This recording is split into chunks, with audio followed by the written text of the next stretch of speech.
Kalau kita sedang dalam kondisi sendiri, butuh teman curhat, Allah sebaik-baik tempat curhat. Butuh pertolongan, Allah sebaik-baik penolong. Butuh kebaikan, Allah memiliki segala kebaikan. Butuh jalan keluar, Allah lah yang satu-satunya yang punya jalan keluar dari semua kebuntuan hidup kita.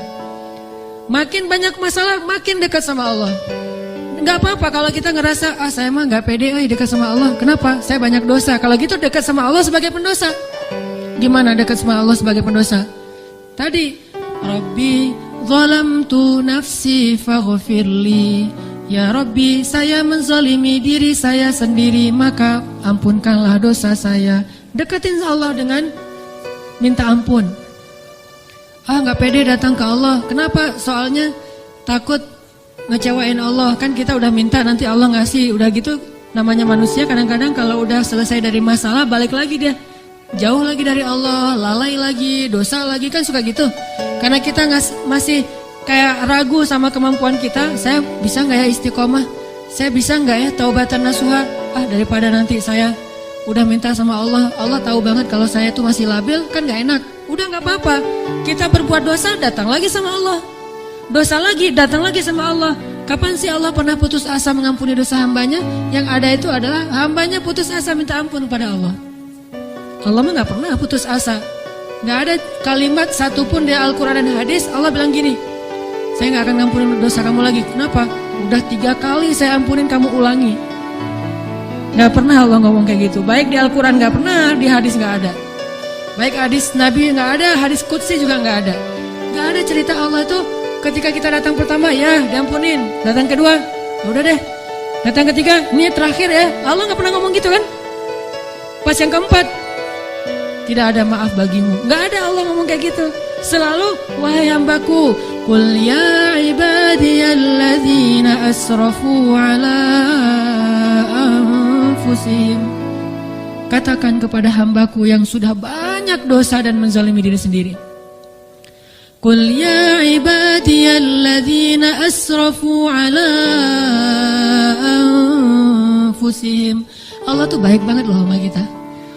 Allah tahu kita banyak dosa, tapi Allah masih manggil kita tuh ibadi, hambaku gitu coba.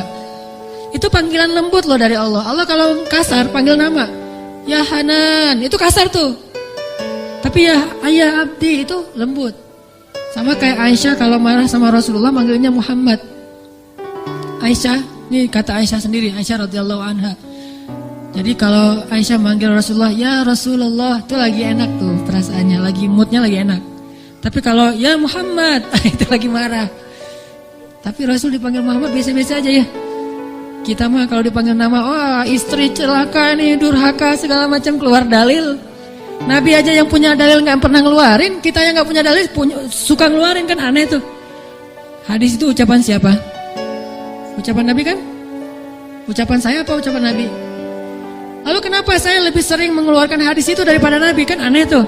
Nabi aja yang ucapan beliau sendiri, hadis beliau sendiri, gak pernah ngeluarin hadis-hadis tentang istri harus kayak gini untuk ngedidik istrinya supaya istrinya tunduk. Enggak. Nabi mah ngeluarkan hadis itu kepada kaum muslimah dalam suasana yang nyaman. Tapi kalau lagi marah gak mau pakai hadis, gak mau pakai ayat. Kita kalau lagi marah, ayat hadis keluar semua tuh. Jadi taklim kita itu bahan untuk marah gitu.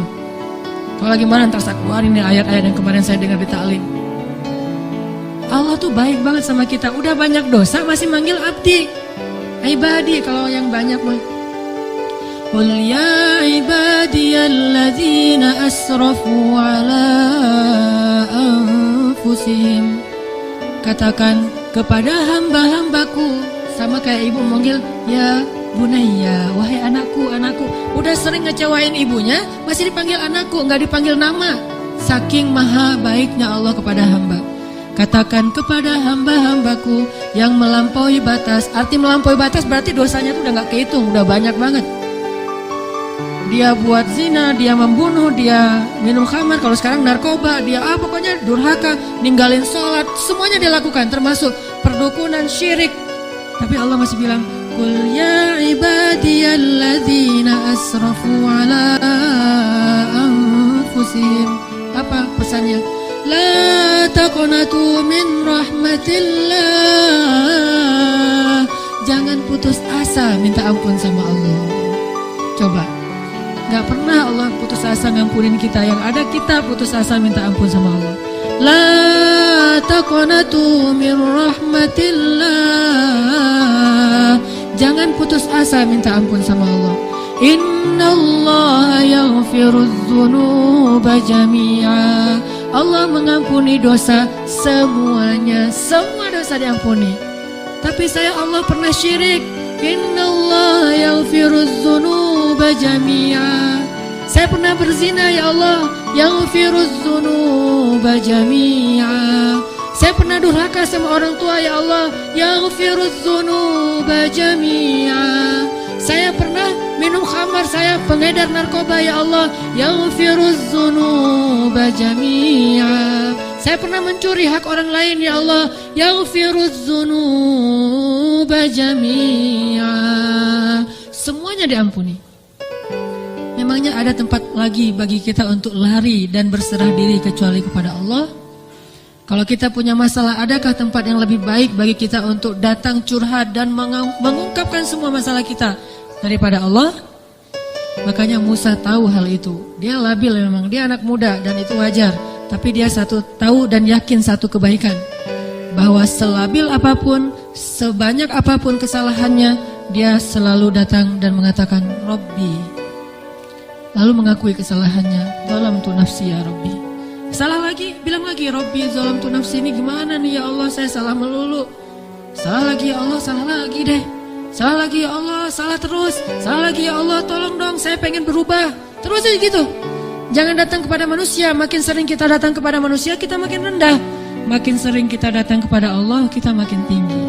Datang lagi, datang lagi. Gimana cara datangnya? Gak susah datang sama Allah tuh, gak perlu dicari. Gak ada cerita Allah lagi lowbat, gak ada. Kalau manusia kita japri, kita telepon lagi lowbat, dia gak akan. Atau lagi enak-enak telepon, tiba-tiba mati teleponnya. Kadang-kadang kita teleponnya pakai WhatsApp call. Jadi kalau ada masuk telepon yang keputus gitu kan nih, cari yang gratis. Kalau ke Allah mah gratis dan gak akan keputus. Kalau Allah mah gratis, tinggal gini doang nih. Jadi teleponnya nih, telapak tangan kita ini adalah gadgetnya. Gini nih. Tekan nomornya gimana? Tekan nomornya tuh tinggal ngomong, gak perlu ditekan-tekan. Ngomong aja Robby, udah langsung terhubung tuh. Kan cepet banget. Kayak ada telepon gitu ya. Nama istri saya Sarah. Sekarang dia ada di atas. Saya kayak misalnya saya mau nelpon istri saya, terus saya nyalain handphone. Sarah, halo. Dia manggil saya Albi. Albi itu artinya kekasihku. Albi gitu kan. Ada nggak telepon kayak gitu? Bisa nggak? Ada ya. Cuma jarang, saya juga nggak bisa nih, nggak tahu cara nyetelnya. Jadi kalau mau nelpon istri kita, istriku, langsung calling gitu. Dan dia langsung ngangkat, nggak lama-lama. Kita nunggu lama kok nggak diangkat. Alasannya lagi, kenapa sih nggak diangkat-angkat? Maaf tadi lagi di kamar mandi. Misalkan suka gitu tuh. Allah mah gak ada cerita gituan. Miss call 10, yang ke-11 baru diangkat. Gak ada tuh. Allah mah gak ada miss call, gak ada disconnect, gak ada sinyal jelek, gak ada habis pulsa, gak ada kepotong sama call yang lebih berbayar mahal. Gak ada yang kayak gitu-gituan. Kalau Allah mah tinggal bilang, Robbi, ya abdi, labbaik ya abdi, aku terima apa yang kamu butuhkan ya abdi. Sebutin gitu. Allah tuh gitu, cuma kitanya nggak mendengar dengan lisan, dengan telinga. Kita harus mendengar itu dengan hati kita.